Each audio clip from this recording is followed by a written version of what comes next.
break into a compound. Okay, good afternoon, Earth. This is Adam Sturch broadcasting from the Mushroom Mansion Taos, New Mexico.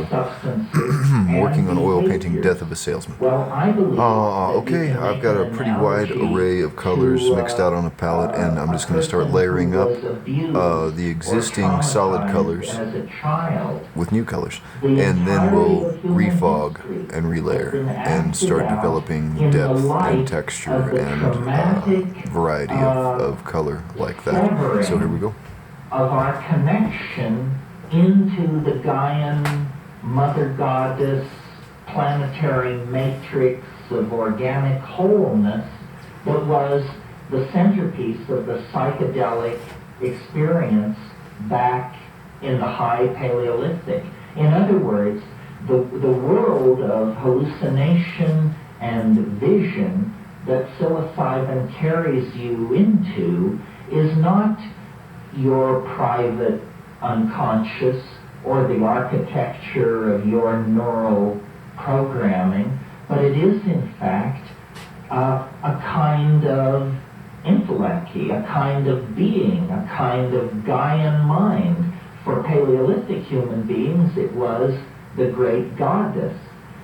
Once you sever from this matrix of meaning, what James Joyce called the mama matrix, most mysterious, once you sever yourself from that, then you have nothing but rationalism, ego, and male dominance to guide you. And that's what has led us into the nightmarish labyrinth of technical civilization, overpopulation, classism, racism, sexism, propaganda, so forth and so on. All the ills of modernity. So I wrote this book making this argument because I believe that if we could import into straight society, almost as a Trojan horse, the idea that these psychedelic compounds and plants are not aberrational, they are not pathological, they are not some minor subset of the human possibility that only freaks and weirdos become involved with, but rather they are in fact the catalyst that called forth humanness out of animal nature.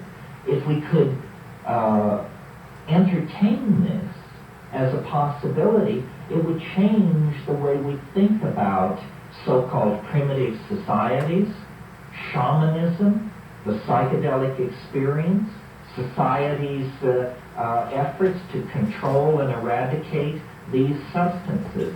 And I believe that we are really in a race on this planet now between education and disaster. And it is the momentum of the ego that threatens to shove us over the cliff into Armageddon. Famine, overpopulation, you can kiss goodbye to democratic values. We are all going to live in an Orwellian anthill if we don't, what? Change our minds. We have to change our minds on a dime.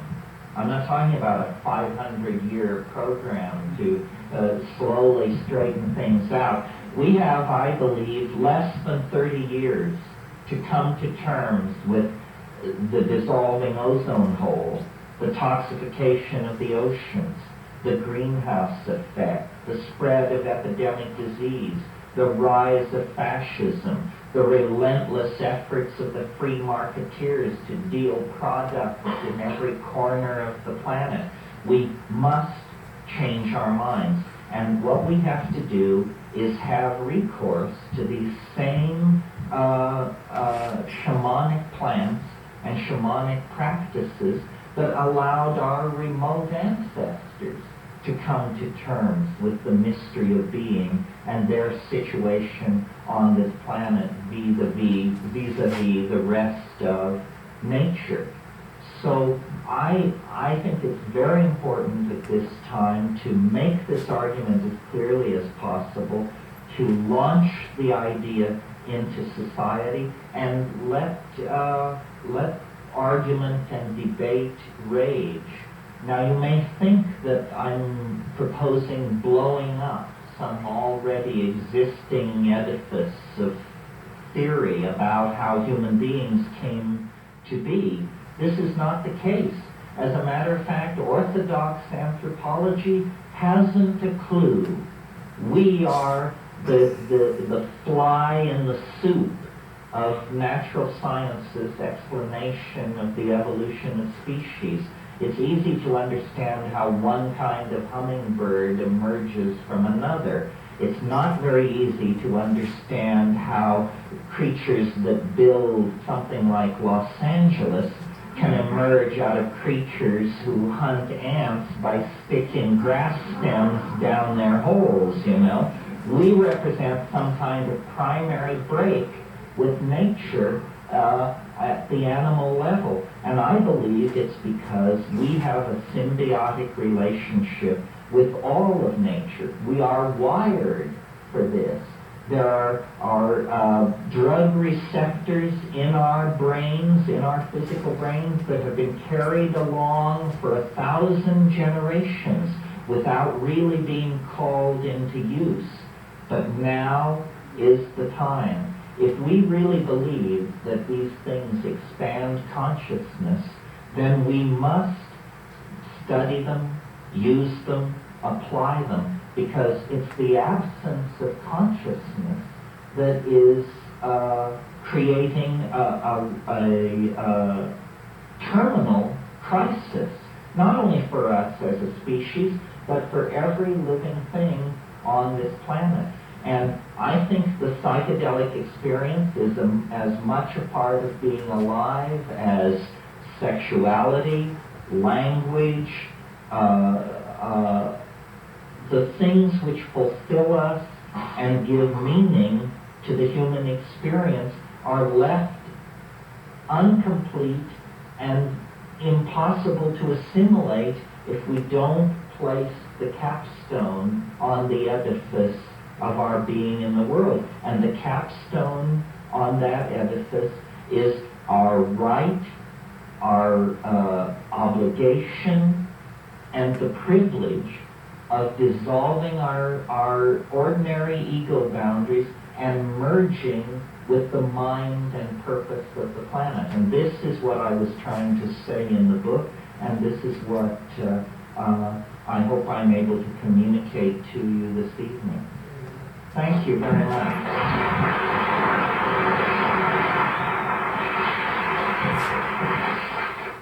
Okay, the first one.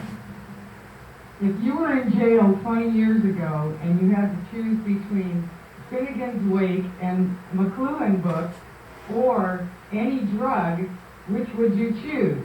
How about today? Has something happened in 20 years that should make these different choices? Well, I think I would choose, I would probably choose, I'm in prison, right?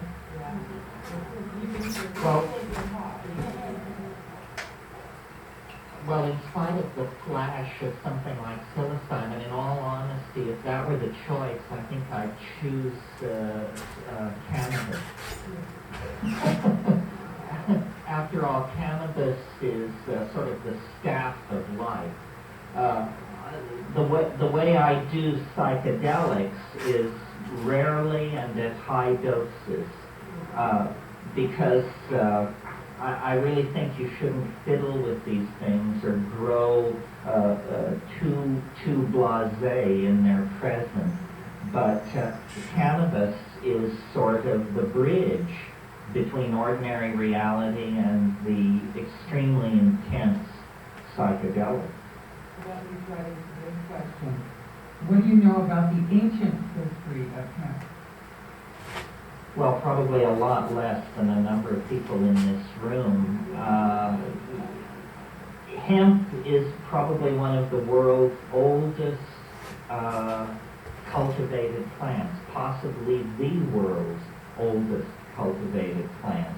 And one of the interesting things about hemp, which I discussed in The Food of the Gods, is the way in which words, hemp was always a source of fiber as well as a drug.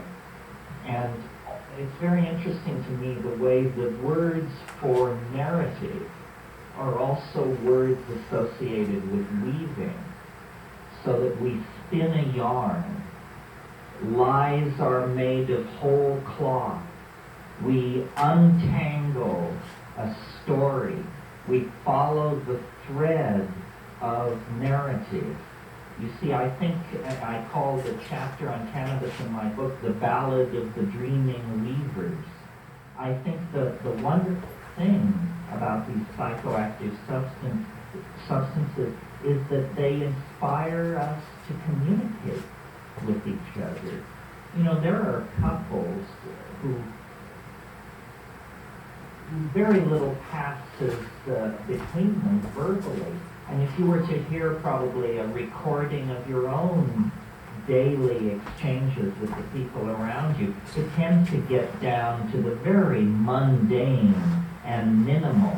You have to sort of stimulate yourself for there to be a flood of intentionalized verbal communication. And this is what melts barriers between people. I mean, communication is real. It allows one mind to flow into another. It allows viewpoints to leap from one soul to another. I didn't talk about it in my little remarks at the beginning, but I really believe that psilocybin and its cousins were probably responsible for the emergence of language.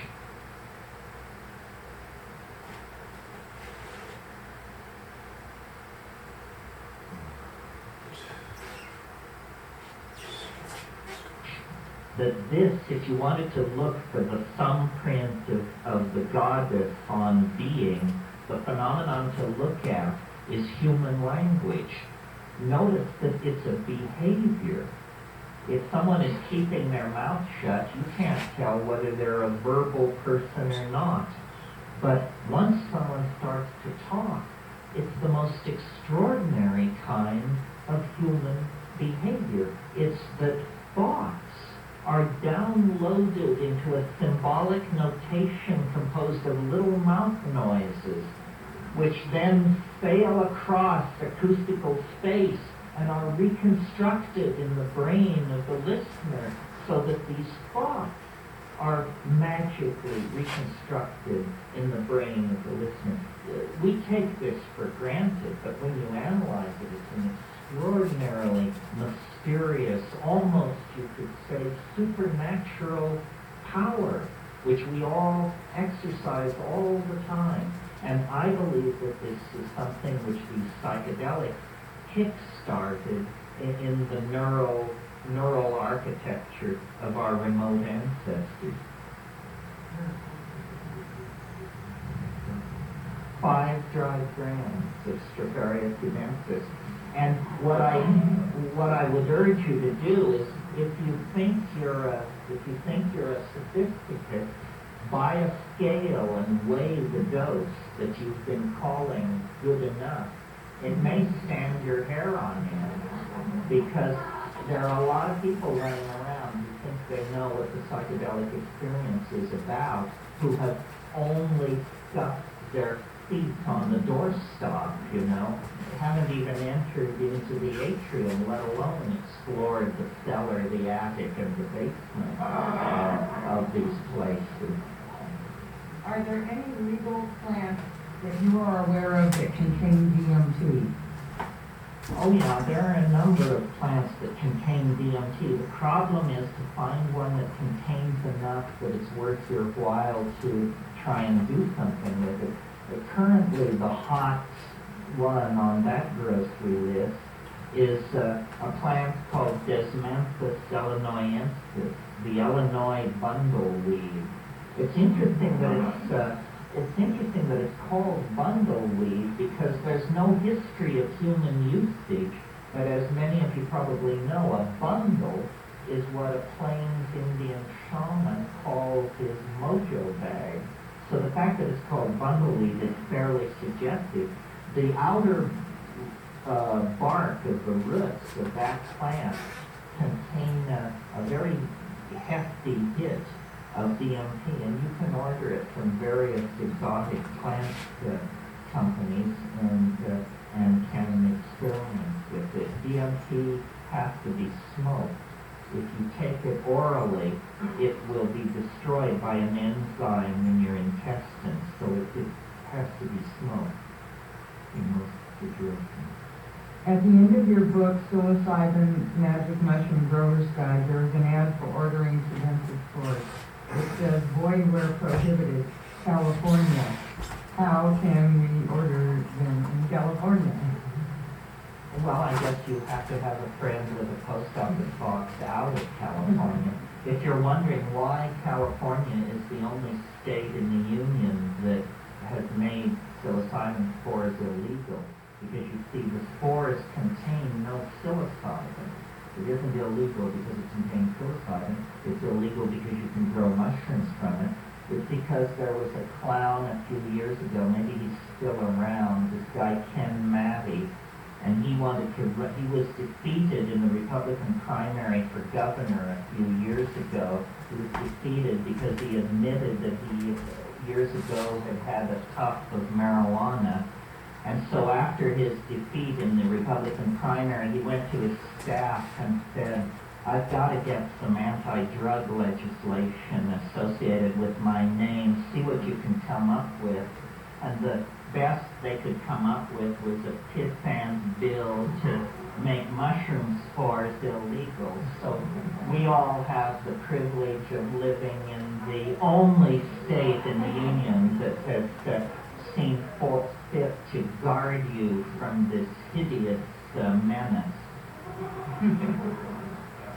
If hallucinogenics cause mutations in the consciousness in the past, do you think they are doing so in the present? And if so, or if not, what do you see as the future of consciousness?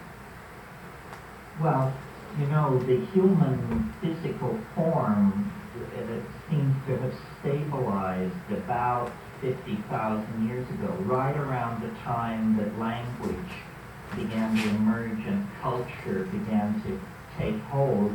And it's thought that once you possess language and culture, then change, mutation is transferred into the cultural domain. That's why we haven't changed physically very much in the last 50,000 years, but our cultural changes have just been lightning fast. I mean, we have fashions which don't even last 6 months before we move on to the next one. I think that the way I think about these psychedelics is that they are like catalysts for the imagination. And what that means specifically is they are catalysts for language.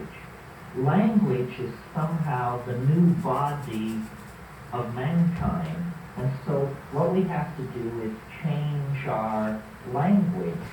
And some of you who lived through the 1960s probably know that the major legacy of the LSD era, still with us, is that it empowered certain shifts in language, certain concepts that previously couldn't even be articulated. I mean, these things come in for a lot of being sneered at by straight people, but nevertheless, notions such as the vibe of a situation, or ego tripping, or laying a guilt trip on somebody.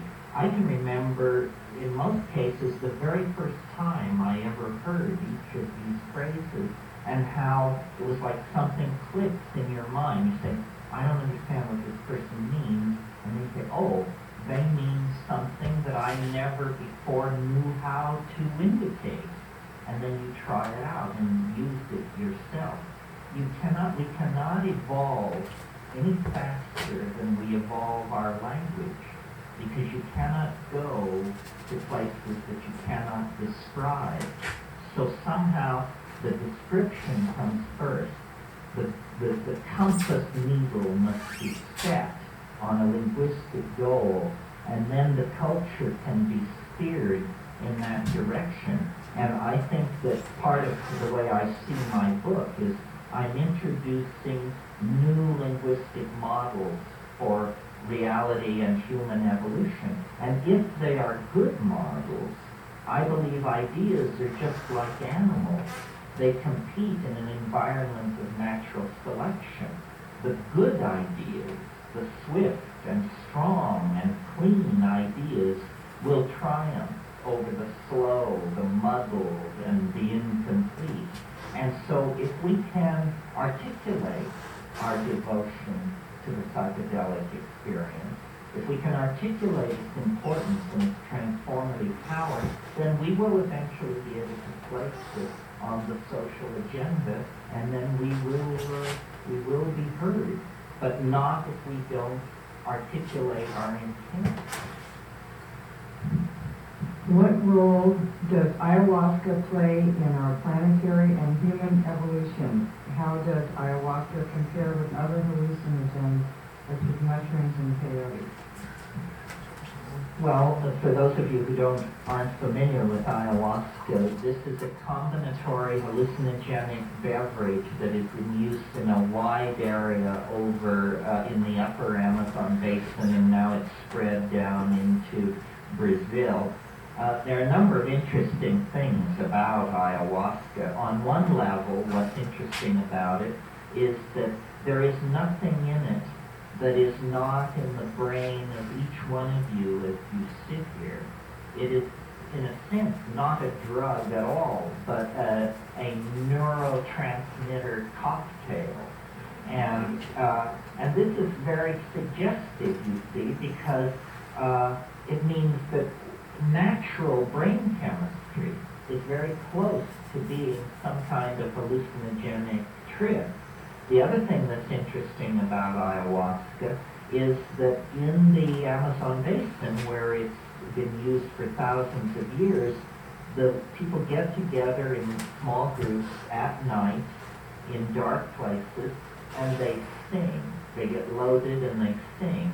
And then when you sit with these people and listen to them discuss their experiences, they talk about these songs not as though they were musical performances, but as though they were pictorial creations of some sort. In other words, someone will say of a song, I like the part with the silky gray stripes and the yellow dots, but when you got off into that thing that was like camouflage, only in pink and violet, I didn't like that.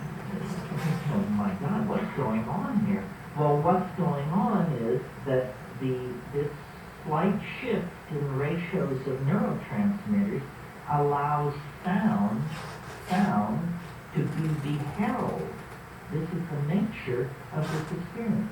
So these people sing these songs, but the recipient of this theatrical performance sees a kind of sculptural modality come into being.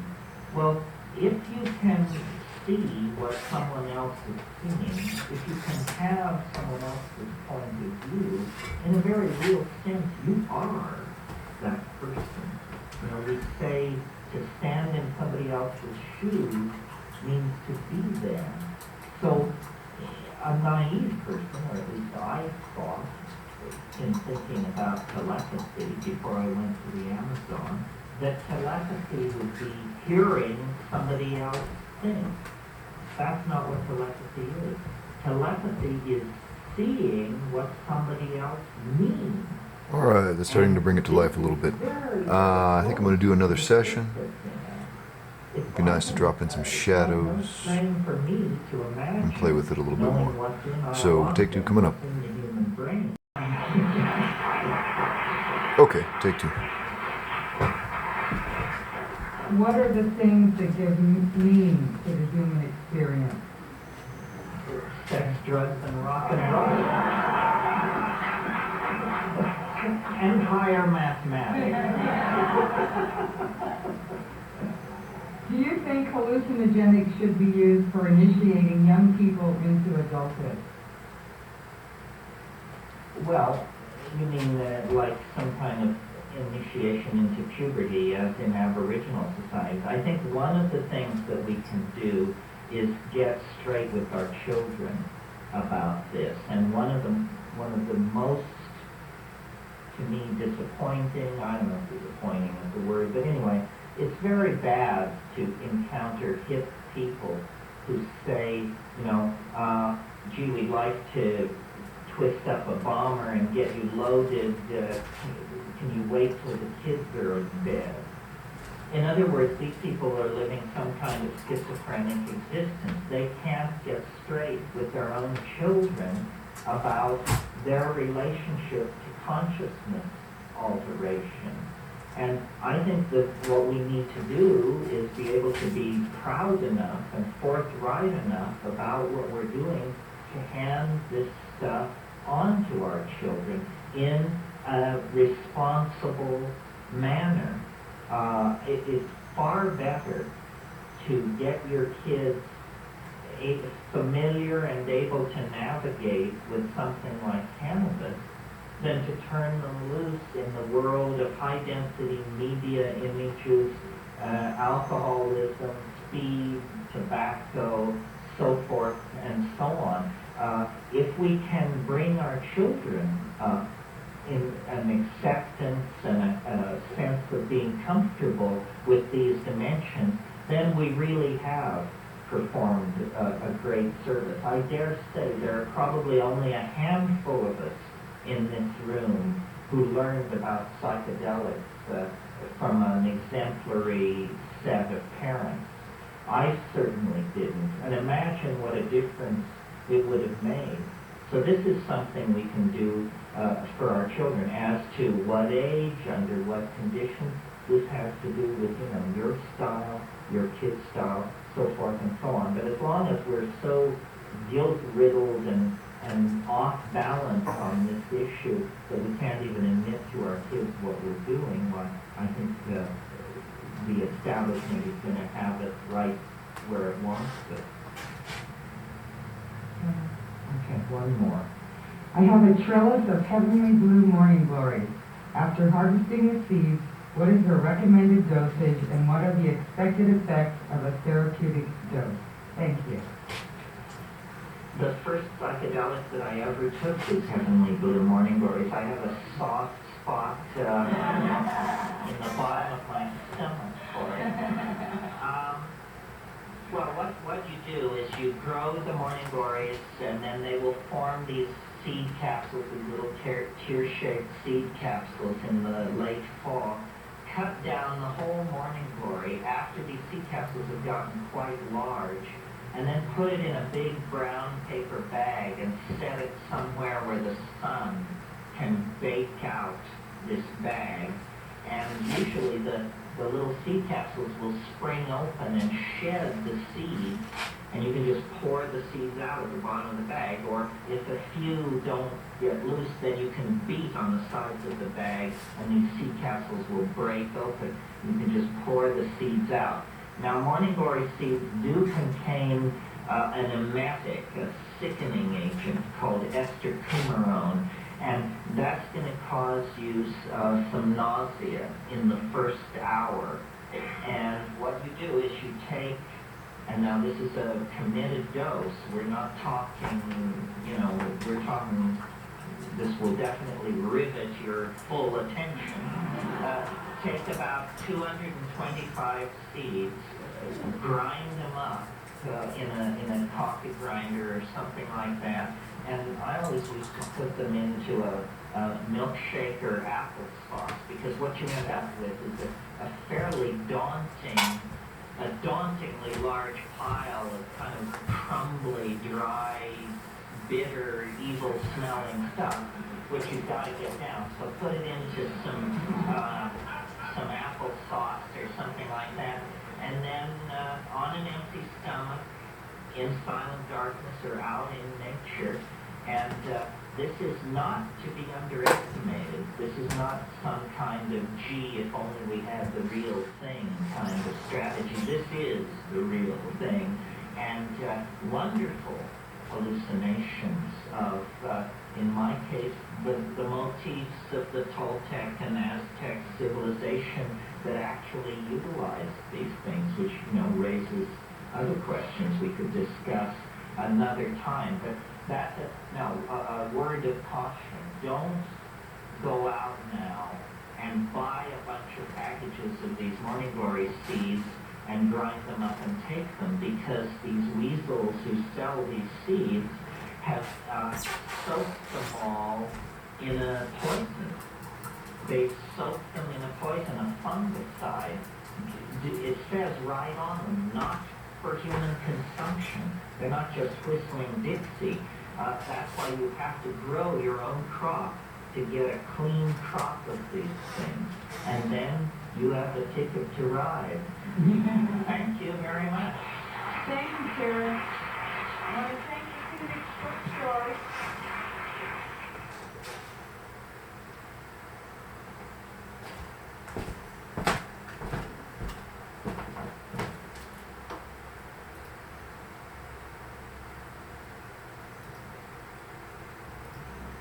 Although my painting a picture may do me a lot of good, your looking at my picture may not do you any good. In fact, it may give you a severe pain and make you feel rather seasick. And for this reason, I think one should always advise the Sunday painter to confine himself to therapy and not to exhibit. Leave the exhibition of paintings to those who can communicate and who have something to communicate. Unhappily, the world is so unjustly arranged that there are relatively few people who have very much to communicate, and above all, who have this very strange talent for using symbols in such a way that communication can take place. And now, let's consider some of the forms of art. And here, I think it's worth drawing an analogy between the arts and the sciences. In the history of science, we see two methods of thinking about the world, two types of methodology. There is the atomistic method, first of all, the method of analyzing things down into their constituent parts and elements. And this is represented in classical antiquity by Democritus, and then we see it revived in the period of modern science with Galileo and Newton, and in modern days by contemporary physicists and chemists. This is the analytical method, which of course has been immensely fruitful. But there is also another way of looking at the world, which is the method of seeing not the component elements, but the general forms or gestalts within nature. And this is represented in antiquity by such thinkers as Plato and Aristotle, and in modern times by the comparative anatomists, by the morphologists. Incidentally, the word was invented by a poet, by Goethe, the morphologist, and by the students of growth, by Gestalt psychologists and so on. And this is a legitimate, and we discover, an extremely fruitful way of looking at the world. Now, in general, it may be said that art has pursued the second method more than the first. It has been generally a search for forms within the natural world, and an imposition of forms to make the explanation and the comprehension of the world more clear. We have, as I say, not only looked for forms, but we have also in art imposed forms upon our experience. But there has, I think it's true to say, there has also been a considerable experiment, particularly in modern times, with what may be called atomistic art. In the world of the novel, for example, we see atomistic novels represented by such works as Lawrence's Women in Love, the novels of Dorothy Richardson, of James Joyce. All these are, so to say, atomistic narratives carried on rather like in the world of physics, atomic physics, which considers reality below the level of qualities. So these atomistic novels consider human beings, so to say, below the level of character. In the same way, we find in contemporary music such composers as Boulez, who are writing music which, so to say, is below the level of melody. And in painting we see phenomena like such as Jackson Pollock, who is painting below the level of geometry, very much as the atomic physicist works on nature below the level of qualities. And in general, however, I think the art has more often pursued the forms, the gestalts within nature, as I say, has tried to impose its own system of forms upon the world. Well, of course, there are quite clearly two types of art. The type of art, pictorial and plastic arts, which deal with space, and then there are the other arts whose fundamental medium is time,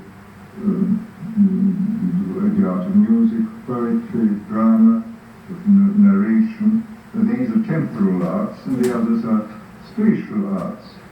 And within the spatial arts, of course, the fundamental forms, the fundamental types of arrangement have to do with symmetry and asymmetry.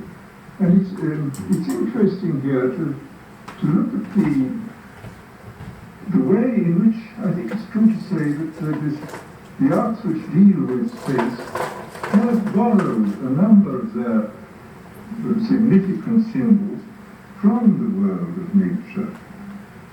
For example, if we look at the world of nature, we find that everything which we regard as living and dynamic, I mean the typical animal, from the insect up to the mammal, is bilaterally symmetrical, but asymmetrical fore and aft. In other words, it has a head and a tail, and its legs on each side are much the same.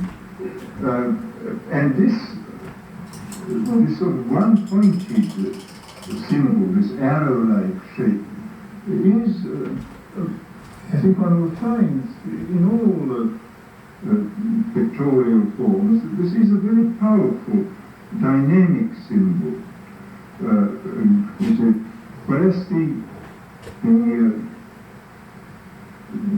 circular symmetry, radial symmetry, is found only in plants and in sessile or free-floating forms. It is not found in forms of animal life which move of their own volition. It is found, as I say, only in those which are attached to the earth or which float about in water, or also in plants which do not move in the same way as animals move.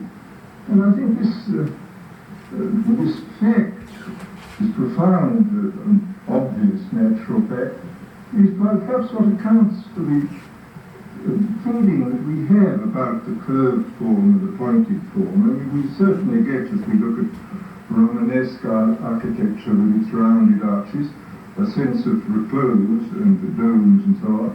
And from the Gothic architecture, which is with its one-pointed drive upwards, this sense of dynamic power. And I think one could probably, with a little ingenuity, find many other examples of symbols which have been taken from natural objects and incorporated into the symbol vocabulary which artists have used. But then within the temporal arts, we find also a certain taking over of the natural forms of rhythm within the world. I mean, we are perfectly familiar, of course, with these temporal natural rhythms. There are the astronomical rhythms, night and day, the circles of the moon, the coming and going of the seasons, the cycles of vegetation, and so on. And it's interesting to note, too, that man has found it necessary to add to these natural divisions of what Whitehead called perpetual perishing of the continual flux of time. He's found it necessary to supplement these natural divisions with artificial divisions of his own. He's imposed the week upon the month, he's imposed church holidays, national holidays, and so on.